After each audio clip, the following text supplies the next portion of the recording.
Hi everyone and welcome back to the Flow of Rich Money. And here we will discuss about the business model of banking system and how banking system work. So सबसे पहले हम लोग ये समझते हैं कि banks है क्या. तो बैंक सिंपली जो है वो एक फाइनेंशियल इंस्टीट्यूशन है जो पब्लिक से पैसा को डिपॉजिट करता है अपने पास और लोगों को लोन्स प्रोवाइड करता है, क्रेडिट कार्ड्स प्रोवाइड करता है और भी ट्रांजैक्शन सुविधाएं जो सर्विसेज है वो कस्टमर्स को प्रोवाइड कराता है. बैंक्स जो है वो बहुत तरीके का भी बैंक्स होता है, जैसे कि इन्वेस्टमेंट बैंक है, कमर्शियल बैंक है, फाइनेंशियल बैंक है या और फिर बहुत सारे टाइप्स के बैंक्स होते हैं. So now we will discuss how banking system work. तो बैंक्स में क्या होता है सिंपली, बैंक बेसिकली ये होता है कि कस्टमर्स जो भी पब्लिक है वो बैंक्स में पैसा डिपॉजिट करती है. तो जब बैंक में पैसा डिपॉजिट हुआ, सबसे पहले जब भी बैंक में पैसा आया तो बैंक से उस पैसे को ऐसे कस्टमर्स को ढूंढता है जिससे वो लोन्स चाहिए होता है और बैंक उसे लोन प्रोवाइड करता है. अब लोन इसलिए प्रोवाइड करता है ताकि बैंकिंग सिस्टम भी है वो अपना रेवेन्यू को जनरेट कर सके. बैंकिंग और वो कैसे करता है कि बैंक्स में जो भी पैसा आता है वो अदर कस्टमर्स को as a form of loan provide करता है, वो हायर रेट ऑफ इंटरेस्ट पर प्रोवाइड करता है. और जितना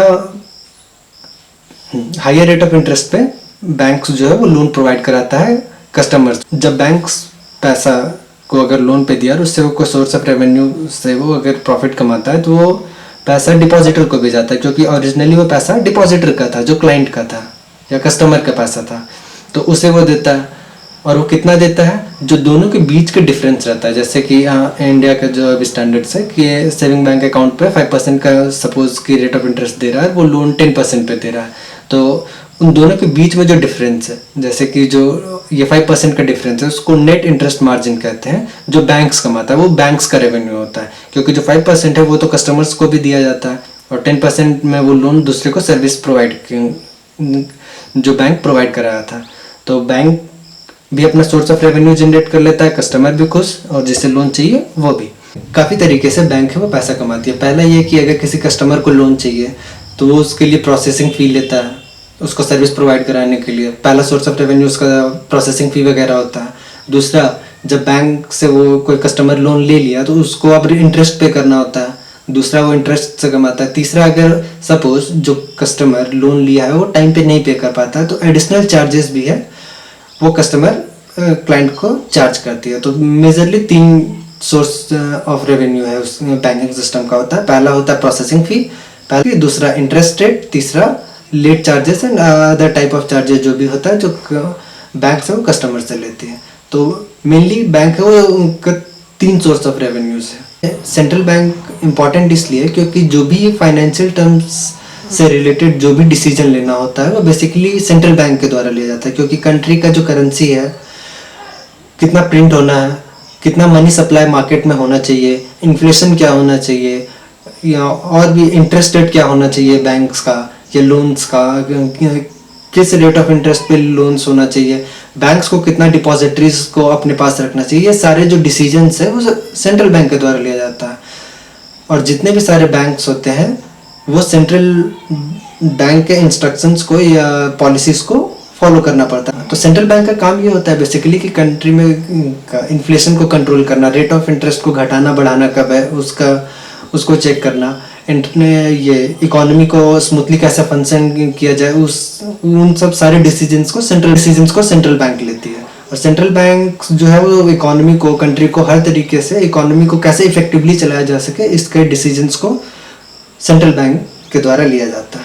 अब हम लोग समझते हैं कि फ्लो ऑफ मनी है वो बैंकिंग सिस्टम में होता कैसे, क्योंकि डिपॉजिट्स बैंक्स में डिपॉजिट हो रहा है, बैंक्स लोन प्रोवाइड करा रहा है, तो 1 पर्सन टू अनदर पर्सन जो है वो कैसे जा रहा है बार बार. तो जैसे कि हम लोग फॉर एग्जांपल समझते हैं कि सबसे पहले कि बेस ऑफ द पिरामिड से अगर स्टार्ट करें तो जो भी पब्लिक है या फिर जो भी सैलरीड एम्प्लॉय है या फिर अदर पर्सन है, वो जो भी उसका इनकम होता है वो बैंक्स में जमा करता है. तो बैंक्स है तो ऐसा तो नहीं कि वो सारे पैसे को अपने पास रखे रहता है, वो अदर कस्टमर्स को लोन प्रोवाइड कराता है.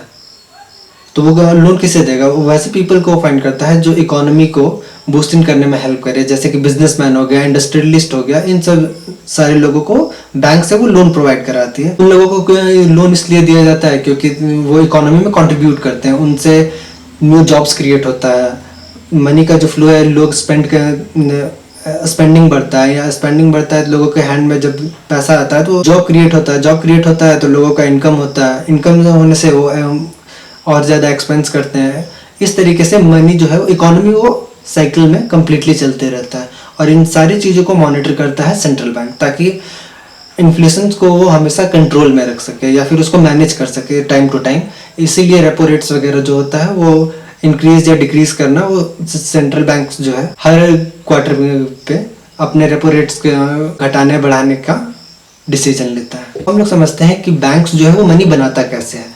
जैसे कि हम लोग को सभी को पता है कि बैंक में रहता है तो बैंक हमेशा बोलता है कि मिनिमम अमाउंट को बैंक्स में हमेशा रखिए या फिर ज़्यादा से ज़्यादा डिपॉजिट करिए। क्यों? क्योंकि बैंक है वो अपने रेवेन्यू जनरेट करने के लिए जो भी पैसा बैंक्स के पास अवेलेबल होता है as a form of deposits, तो वो ये करता है कि सेंट्रल बैंक का इंस्ट्रक्शंस के अनुसार कि जितना भी डिपॉजिट उसके पास अवेलेबल है, सपोज कि बैंक के पास 1000 रुपीज़ का भी एक कस्टमर डिपॉजिट किया है, तो ये करता है कि सेंट्रल बैंक्स के अनुसार कि रूल्स के अनुसार कि जितना भी बैंक्स के पास डिपॉजिट आता है तो उसका वो 10% उसको अपने डिपॉजिटरी में या फिर सेंट्रल बैंक को देना पड़ता है, और बाकी 90% को वो अदर कस्टमर को सर्विस के तौर पे प्रोवाइड कराता है, जैसे कि लोन्स वगैरह का सर्विस प्रोवाइड कराता है बैंक। एग्जांपल के लिए 1000 रुपीज़ लिए थे तो 100 रुपीज़ है वो सेंट्रल बैंक के पास या फिर डिपॉजिटरी में रखा जाता है, और बाकी जो 900 रुपीज़ है वो दूसरे कस्टमर्स को या बिजनेसमैन को दिया जाता है एज अ लोन। पर जो बैंक लोन दिया है जिस कस्टमर को, अब ऐसा नहीं है कि वो तो अपने पास ही रखता है या फिर वो अपने गया कि अपने बैंक अकाउंट में रख लिया, वो है कि अब इकोनॉमी में कंट्रीब्यूट करता है या फिर कहीं और एक्सपेंस करता है, तो मनी है वो फ्लो होते चला जाता है बार बार। इससे ये होता है कि जो 1000 रुपीज़ इनिशियली होता है उसको वो इतना बार मनी ये बैंकिंग सिस्टम में मूव करता है कि वही 1000 रुपीज़ का को से वो 9000 रुपीज़ को जनरेट कर लेता है। मतलब कि सपोज अगर समझने के लिए हम लोग लेते हैं कि जितना भी पैसा बैंक्स में डिपॉजिट होता है वो अल्टीमेटली उससे कहीं ज़्यादा वो बन जाता है सर्कुलेशन के वजह से। तो जो इनिशियली 1000 रुपीज़ एक पर्सन डिपॉजिट किया था वो अब जाके वो 9000 रुपीज़ वो बन गया, मतलब कि 8000 रुपीज़ न्यू जो 1000 था वो 9000 हो गया। इससे ये हुआ कि जो बैंकिंग सिस्टम है या बैंक है वो नया 8000 रुपीज़ क्रिएट कर लिया, और यही 8000 का जो ये होता है इसके वजह से मार्केट में इन्फ्लेशन बढ़ना या फिर मनी सप्लाई है वो इकोनॉमी में और ज़्यादा कंट्रीब्यूट करता है, जिससे कि ये होता है कि इन्फ्लेशन धीरे धीरे बढ़ता है। तो 1000 जो है वो जो एक्स्ट्रा 8000 बनना जनरली उसी से इन्फ्लेशन जो बढ़ता है मार्केट में उसी के वजह से होता है। हाइपोथेटिकली ये सोचते हैं कि जितना भी सपोज बैंक के पास अभी जितने भी लोगों ने अपना पैसा डिपॉजिट किया है वो अगर कल को अगर वो चाहें कि एक ही सारे लोग कि हमको पैसा विड्रॉ करना है जो भी मेरे अकाउंट में डिपॉजिट से वो सारा अगर वो निकालना चाहे तो क्या निकाल सकते हैं? हाइपोथेटिकली वो ये ऐसा हो नहीं सकता है, क्योंकि बैंक्स में तो एक लिमिटेड अमाउंट ऑफ पैसा गया है जैसे कि 1000 रुपीज़ गया, लेकिन बैंक ने 8000 जो नया एक्स्ट्रा मनी जो क्रिएट कर लिया वो क्या बैंक के पास है? नहीं, वो अदर पीपल के पास है as a form of loan. तो अगर ये पर्सन गया और बोला कि हमको जो पैसा चाहिए वो क्या 1000 रुपीज़, तो उससे मिल पाएगा? नहीं मिल पाएगा। ये जो है वो फाइनेंशियल सिस्टम का, बैंकिंग सिस्टम का एक बहुत बड़ा प्रॉब्लम है कि जो वो न्यू मनी को बार बार जो क्रिएट कर ले रहा है। इससे मनी सप्लाई के चार्ट्स को देखें तो उससे हम लोग को ये पता चलता है कि जितना भी पैसा मार्केट में अवेलेबल है उसका 97% जो भी अवेलेबल मनी का 97% जो मनी है वो in the form of debt है। ओनली जो 3% मनी जो अवेलेबल है नेशनल इंट्रिंसिक वैल्यू पे है जो कि 3% है। ये कि अगर कोई पर्सन 1000 रुपीज़ बैंक में डिपॉजिट करता है तो फाइनली वो जो मनी है वो मार्केट में इतना बार सर्कुलेट होता है, जैसे कि 1000 रुपीज़ डिपॉजिट किए तो बैंक है वो किसी को लोन प्रोवाइड करती है, तो बैंक का क्या है कि 10% अमाउंट जो है वो सेंट्रल बैंक के पास रिजर्व रहता है, बाकी बात 90% वो यूज़ कर सकता है, मतलब कि 900 रुपीज़ को वो यूज़ कर सकता है। तो वो इतना बार मनी मार्केट में फ्लो होते चला जाता है कि वो 1000 अल्टीमेटली वो 10,000 बन जाता है। और ये जो बैंकिंग सिस्टम है वो 9,000 रुपीज़ न्यू जो है वो 1,000 रुपीज़ से 9,000 एक्स्ट्रा रुपीज़ क्रिएट कर लेता है। 9,000 रुपीज़ जो न्यू एक्स्ट्रा जो वो बना है वो इफेक्टिवली जो है वो मनी इंक्रीज कर लिया है। वो इकोनॉमी में जो मनी सप्लाई जो इंक्रीज हुआ है, जो इतना भी मनी 9,000 रुपीज़ जो इंक्रीज हुआ है वो इकोनॉमी को बूस्टिंग करने में हेल्प करता है। ताकि ओरिजिनली तो 1,000 था, लेकिन जो 9,000 रुपीज़ न्यूज बार बार सर्कुलेट की वजह से हुआ है, जो भी 1,000 वाला जो था वो 10,000 जो भी हुआ है, जो 9,000 रुपीज़ न्यू क्रिएट हुआ है वो बैंकिंग सिस्टम के फ्लॉज की वजह से होता है। फ्लॉस नहीं से कर सकते, एक रूल ही है जिसके तहत में हर बार वो डिपॉजिट का 10% को वो अगर रखते जाता है तो अल्टीमेटली वो 9,000 रुपीज़ न्यू क्रिएट कर लेता है, जो इकोनॉमी को और भी बूस्टिंग करने में हेल्प करता है। और क्या बैंक्स भी फेल हो सकता है? हाँ, इसी वजह से हम लोग ये देखते हैं कि बैंक्स जो है वो डिपॉजिटरी इंश्योरेंस भी बैंक्स रखती है। जैसे कि इंडिया के बैंकिंग सिस्टम में अलाउड है 5 लाख तक का। अगर आपके बैंक्स में 5 लाख तक का अमाउंट है तो उतना का वो इंश्योरेंस कवर करता है। मतलब कि कल को अगर बैंक डूब जाती है, बैंक बैंक्रप्सी को फाइल कर देता है, सेंट्रल बैंक्स होता है वो 5 लाख तक का आपका मनी को इंश्योरेंस के तौर पे कवर किया हुआ रहता है। उससे जो ज़्यादा रहता है वो नहीं कवर किया रहता है। तो बैंकिंग सिस्टम का मेन यहाँ पे ये प्रॉब्लम है कि जो मनी जो बैंक सिस्टम नया क्रिएट कर रहा है बार बार डिपॉजिटरी के तौर पे, जो भी नया मनी क्रिएट हो रहा है, जैसे कि हम लोग ये पीछे देखे भी कि जो 97% ऑफ द जो भी पैसा मार्केट में अवेलेबल है उसका 97% तो डेब्ट के फॉर्म में है। ओनली 3% जो है वो ओरिजिनल फॉर्म में है। जो मनी है वो ओरिजिनली 3% ही है। तो जो 97% है जो बैंक्स न्यू क्रिएट करते जा रहा है बार बार, ये इसका ये प्रॉब्लम है कि बैंक्स में जितना बार डिपॉजिट्स बढ़ते जाएगा, बैंक्स में जब भी पैसा डिपॉजिट होता है वो हर बार जब नया मनी क्रिएट कर लेता है बैंक, तो इससे ये प्रॉब्लम हो रहा है कि बैंक्स में सप्लाई बढ़े जा रहा है लेकिन वो ओरिजिनल फॉर्म ऑफ पैसा नहीं है। वो जो है वो डेब्ट में के वजह से जो मनी सर्कुलेट होते जा रहा है।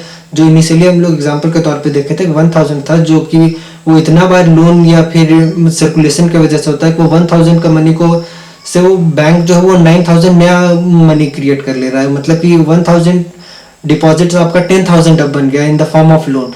तो ये बहुत ही डेंजरस होता है कोई भी इकोनॉमी के लिए। अगर वो बहुत ही एक्सटेंड लेवल पे हो, जैसे कि एक्सटेंड लेवल पे हो, तो ये प्रॉब्लमेटिक हो जाता है इकोनॉमी के लिए। इसी को कंट्रोल करने के लिए जो ये न्यू मनी बार बार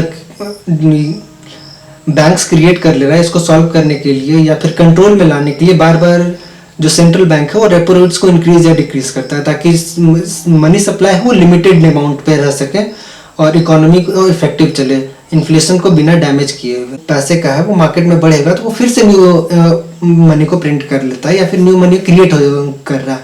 तो इससे ये प्रॉब्लम होता है कि इन्फ्लेशन बढ़ता है और करेंसी का वैल्यू भी इसके वजह से बहुत बार डिके भी होता है, प्रॉब्लम्स भी ये होता है। इसी वजह से अगर बहुत ही न्यू करेंसीज को प्रिंट किया जाने लगा और वो लोन्स अगर पे बैक नहीं हो पाया तो वो इकोनॉमी के लिए बहुत ही प्रॉब्लमेटिक सिचुएशन में हो जाता है। तो इससे बचने के लिए हर बार जो सेंट्रल बैंक है वो कोशिश करती है कि रेपो रेट्स को इंक्रीज या डिक्रीज किया जा सके, ताकि इन्फ्लेशन है वो कंट्रोल में रहे और लोग पेमेंट को इफेक्टिवली अपने ये जो भी लोन्स प्रोवाइड किया गया कस्टमर को वो इफेक्टिवली वो उसको पे बैक कर सके। बैंक जो है वो बहुत ही इम्पॉर्टेंट रोल प्ले करता है कोई भी इकोनॉमी में और इसका बहुत ही बड़ा कंट्रीब्यूशन होता है। तो ऐसा नहीं है कि जो ये न्यू मनी क्रिएट कर रहा है वो हमेशा डेंजरस ही होता है। अगर वो लिमिटेड अमाउंट पे रहे तो वो हमेशा इकोनॉमी को बूस्टिंग करने में हेल्प करता है। जितना ज़्यादा मार्केट में मनी का सप्लाई बढ़ता रहेगा तो उससे जॉब्स भी क्रिएट होते रहेगा। जॉब क्रिएट होगा तो लोगों का इनकम बढ़ेगा, लोग के पास का इनकम बढ़ेगा तो एक्सपेंस भी कर पाएंगे। इससे ये होगा कि इकोनॉमी इफेक्टिवली चलते रहेगा, लेकिन एक सर्टेन लिमिट तक। अगर उस थ्रेशोल्ड से अगर ज़्यादा कर दिया जाए कि इंटरेस्ट ये बहुत ही ज़्यादा लोन्स को प्रोवाइड किया जाने लगे और लोग उसको पे बैक कर ही नहीं पाए, इकोनॉमी अच्छा से नहीं चल रहा, तो उस केस में न्यू जो मनी क्रिएट हो रहा है वो बहुत ही डेंजरस हो जाता है। तो उससे बचने के लिए सेंट्रल गवर्नमेंट बहुत सारा स्टेप्स को लेता है, मॉनेटरी पॉलिसीज में इफेक्टिवली वो चेंजेस लाता है ताकि इकोनॉमी भी चल सके और मनी सप्लाई भी मार्केट में कंट्रोल वे में रहे। तो अगर आपको वीडियो हेल्पफुल लगा हो तो आप शेयर एंड सब्सक्राइब कर सकते हैं।